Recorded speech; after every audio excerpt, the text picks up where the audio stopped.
by mid of June, we're gonna have the steel bridge approved and start fabrication. This steel bridge actually linking two towers together, and we're gonna have the slanted column that's carrying the podium.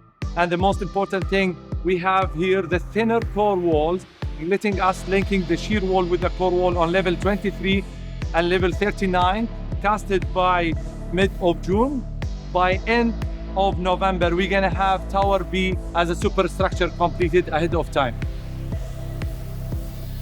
In Safa One D Grisogono, we're currently hovering around 1,400 people at site, ranging from unskilled to skilled workforce, along with the supervision team from all stakeholders. The major trades we have here right now are the structure, the MEP, and the facade.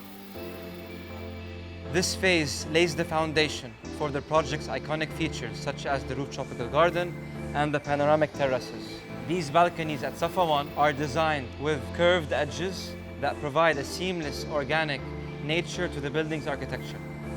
Each structural element being completed brings us closer to envisioning the luxury living experience of Safa One.